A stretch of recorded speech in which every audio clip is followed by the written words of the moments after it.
Today we're taking a look at Culver City Skate Park, the place that skaters locally are repulsed by with the change of rules that have been happening here so consistently. I don't blame them, and I also never went to this park. I used to live right down the street from it. First of all, there are nice skate spots around here. This little rail right here is good, but unfortunately now this skate park has someone on watch. So it's really bizarre when there's a public skate park with a guy sitting on the right on watch who actually makes a comment in a moment because I was about to walk in, and he told me, you need to wear helmet, knee pads, everything. And I said, okay, what if I just go in there without a skateboard? And he was like, don't ask me. I can just walk through, right?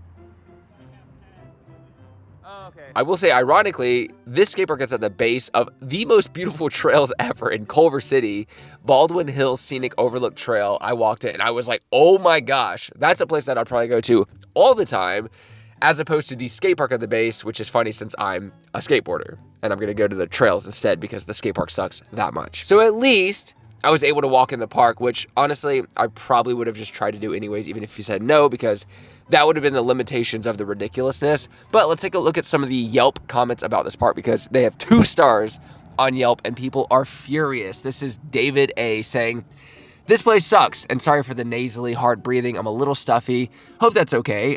He says, "This place sucks. Don't go. They change the rules every time you go. 2 days ago, they sent me away for not wearing elbow pads. I've been skating for 35 years. I know that pads I need the next day. I brought my 3-year-old son, who has been riding for 6 months on his Strider push bike, and said sorry he has to leave because there's no bikes allowed. It was 9 a.m.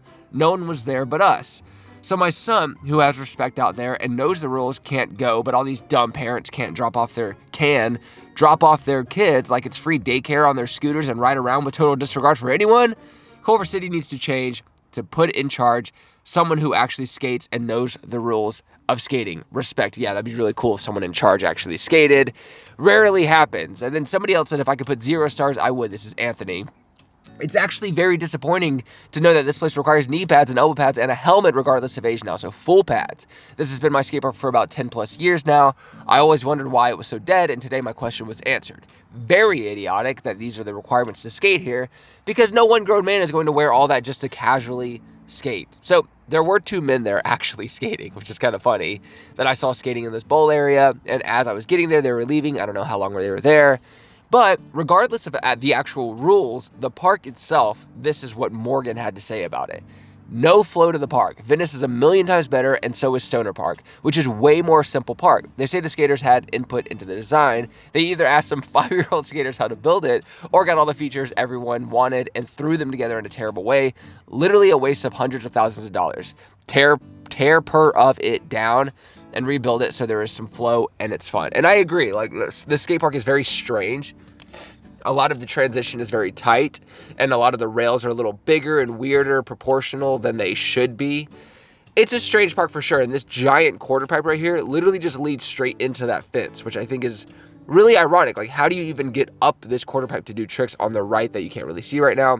But the stair set in the park itself, I mean, all the rails and the stairs are decent. You can have fun with them, but they're not good. And there's the guy sitting there. I don't know if this is the person who's been reinforcing the rules so much, but I can understand the frustration. So this is a park that not only now should you not take your kids, because you shouldn't go there, no one should go there and support a skate park that I think is like this. There are definitely empty skate parks pretty much with no rules enforced.